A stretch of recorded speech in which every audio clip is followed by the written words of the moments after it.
जय हिंद दोस्तों। मैं हूं आपका दोस्त के बी और आज की इस वीडियो में हम 22 जनवरी 2021 को आरआरबी एनटीपीसी के जो दूसरे शिफ्ट का एग्जाम हुआ है उसमें पूछे गए जीके और करंट अफेयर्स के प्रश्नों को डिस्कस करेंगे।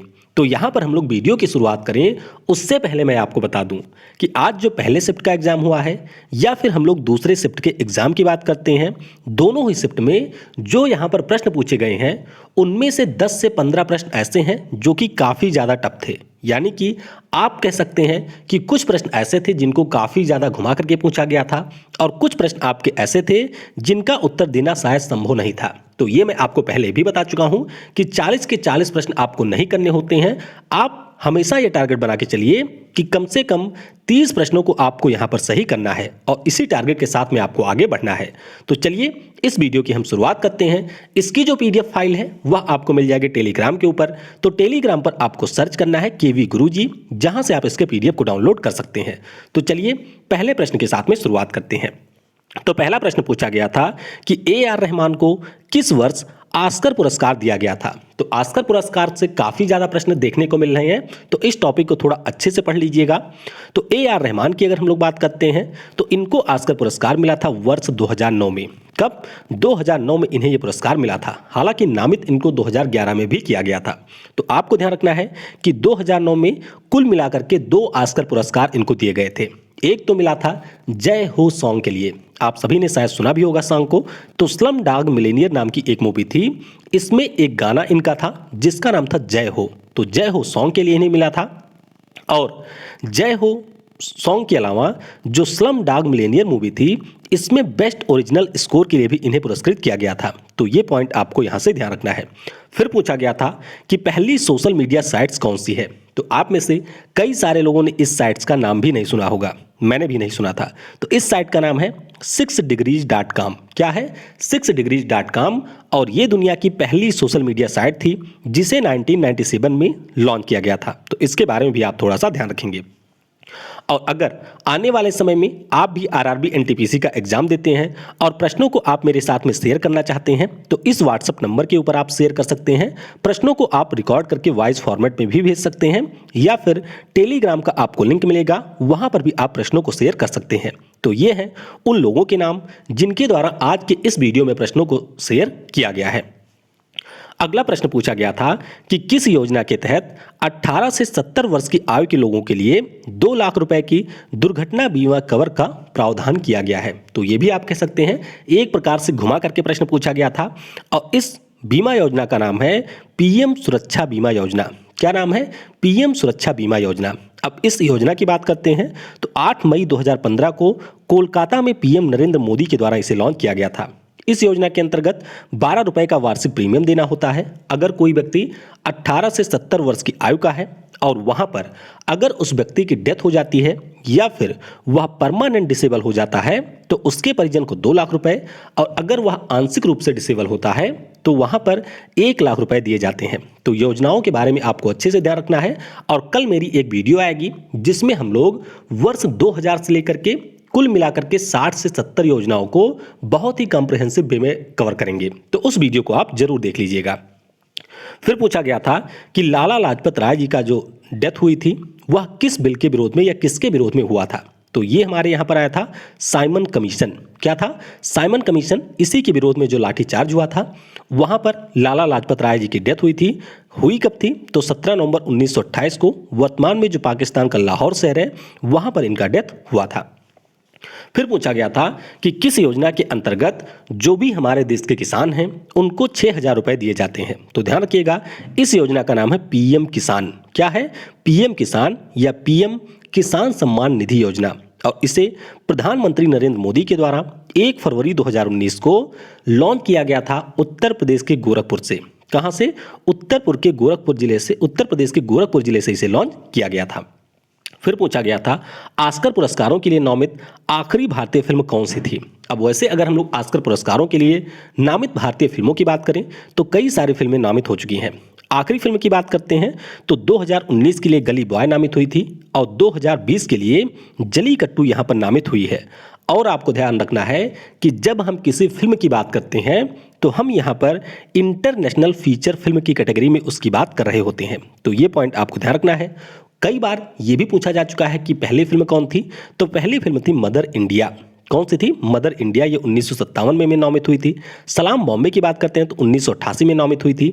लगान की बात करते हैं तो 2001 में ये नामित हुई थी।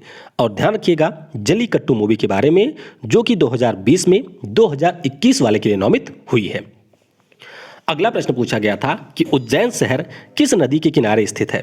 अब कई लोगों ने यह भी बताया कि प्रश्न पूछा गया था कि जो मध्य प्रदेश राज्य है वहां पर क्षिप्रा नदी के किनारे कौन सा मेला लगता है। तो ध्यान रखिएगा यहाँ पर उज्जैन जो नदी है वह क्षिप्रा नदी, उज्जैन जो शहर है वह क्षिप्रा नदी के किनारे है। एग्जैक्ट प्रश्न क्या था, अगर आपने किसी ने पेपर दिया हो तो नीचे कमेंट में उसके बारे में जरूर बताइएगा। तो मध्य प्रदेश राज्य में है क्षिप्रा नदी और ये उज्जैन शहर के किनारे से बहती है।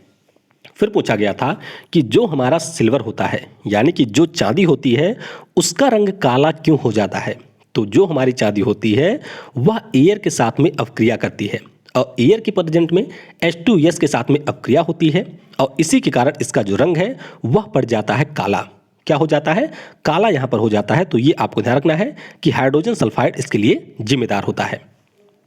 अगला प्रश्न पूछा गया था कि MS-DOS का प्रयोग कहां पर होता है या फिर MS-DOS क्या है। तो ये हमारा एक ऑपरेटिंग सिस्टम है। किसका है? तो माइक्रोसॉफ्ट का ये है। आपसे इसका पूरा नाम भी पूछा जा सकता है। तो इसका पूरा नाम है माइक्रोसॉफ्ट डिस्क ऑपरेटिंग सिस्टम। क्या है? माइक्रोसॉफ्ट डिस्क ऑपरेटिंग सिस्टम, ये इसका पूरा नाम है। फिर पूछा गया था, रिपीटेड प्रश्न है कि काला अजार नाम का जो रोग है यह किसके द्वारा होता है। तो काला अजार अगर हम लोग डिसीज की बात करते हैं तो ये आपके प्रोटोजोआ पैरासाइट के कारण होता है। किसके कारण? मुख्य रूप से ये पैरासाइट के कारण होने वाला एक रोग है। और यहाँ पर आपको ध्यान रखना है कि लिस्मेनियासिस यह एक प्रकार की बीमारी होती है जो कि हमारे पैरासाइट के कारण होती है और इसी लिस्मेनियासिस नाम की जो बीमारी है इसी के अंतर्गत आता है काला अजार। तो ये भी आप थोड़ा सा ध्यान रखेंगे क्योंकि इससे भी प्रश्न पूछा जा सकता है। अगला प्रश्न था कि इंस्टाग्राम जो कंपनी है उसके CEO कौन है। तो ये हम लोग कंपनी वाले वीडियो में ऑलरेडी डिस्कस कर चुके हैं। ऊपर के आई बटन में आपको लिंक मिल जाएगी, तो वहां से अगर आप चाहें तो इस वीडियो को देख सकते हैं। तो इंस्टाग्राम कंपनी के CEO की बात करते हैं तो ये है आपके केविन सिस्ट्रोम। कौन है? केविन सिस्ट्रोम इंस्टाग्राम कंपनी के CEO हैं। इंस्टाग्राम की बात करते हैं तो पहले आप ये ध्यान रखिएगा कि इसकी पेरेंट कंपनी फेसबुक है। अक्टूबर 2010 में इसकी स्थापना केविन सिस्ट्रोम और माइक क्रीगर के द्वारा की गई थी और वर्तमान में CEO है केविन सिस्ट्रोम। ये आपके पहले शिफ्ट का प्रश्न है कि विश्व भारती विश्वविद्यालय की स्थापना किसने की थी। तो इसकी स्थापना की गई थी रविन्द्रनाथ टैगोर जी के द्वारा। कब? 1921 में इसकी स्थापना की गई थी। अगला प्रश्न था कि इनमें से कौन सा प्लांट कोशिका का भाग है, यानी कि पादप कोशिका के यहाँ पर एक भाग के बारे में पूछा गया था और ये आपका होता है प्लास्टिड्स। क्या होता है? प्लास्टिड्स हमारे प्लांट सेल का पार्ट होता है। फिर पूछा गया था कि विश्व प्रौद्योगिकी दिवस यानी कि विश्व नहीं होगा, ये होगा राष्ट्रीय। क्या होगा? राष्ट्रीय प्रौद्योगिकी दिवस कब मनाया जाता है, यानी कि नेशनल टेक्नोलॉजी डे की बात होती है। तो ये मनाया जाता है आपका 11 मई को। कब मनाया जाता है? 11 मई को।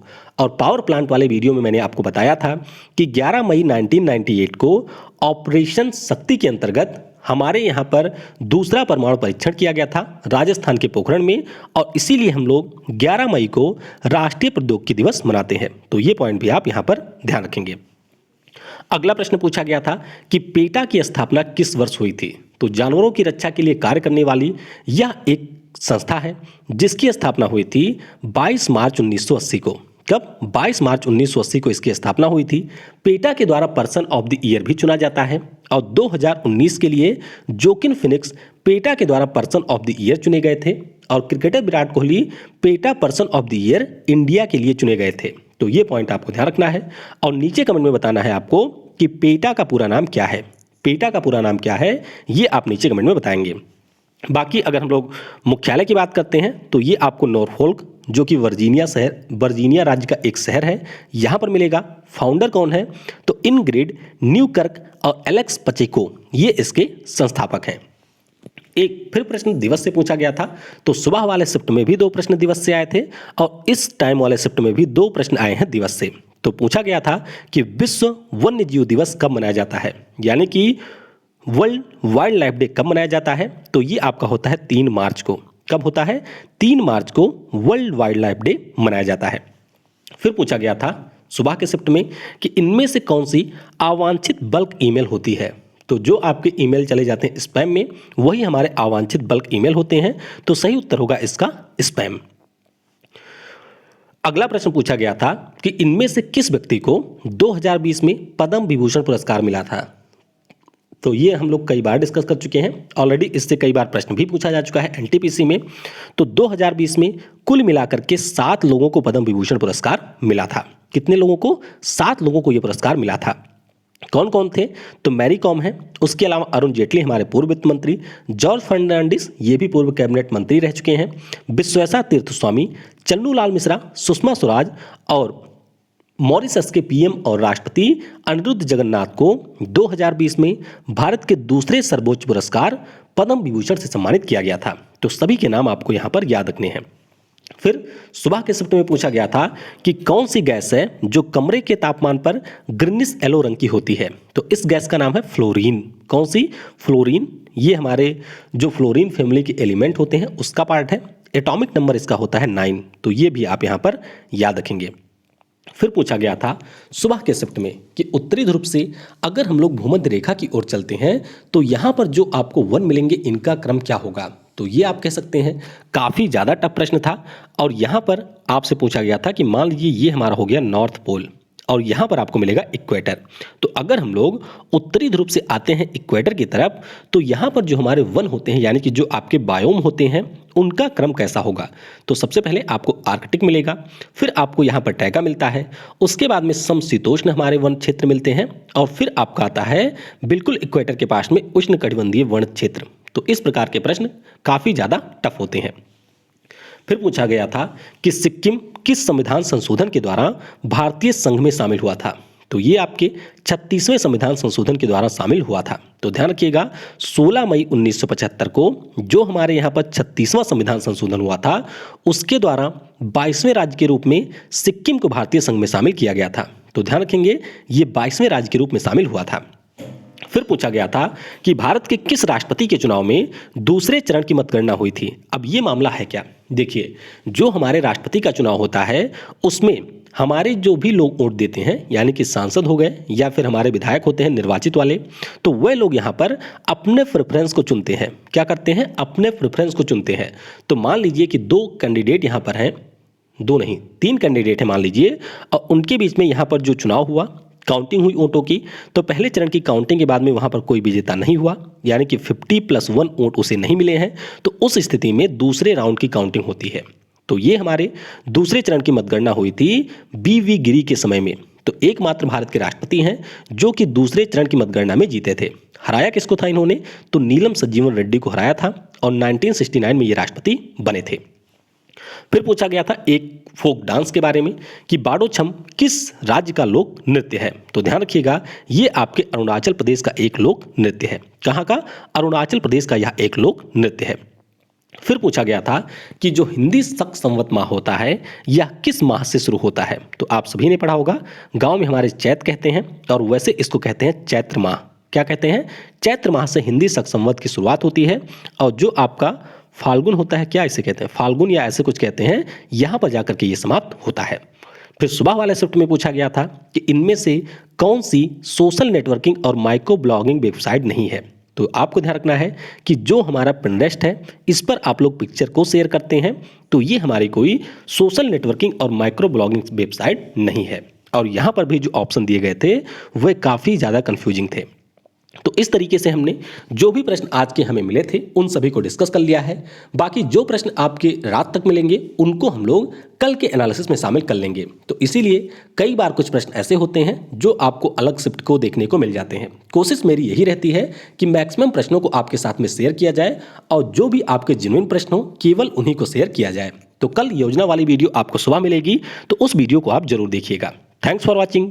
जय हिंद, जय भारत और सबसे जरूरी, पढ़ेगा भारत तो बढ़ेगा भारत।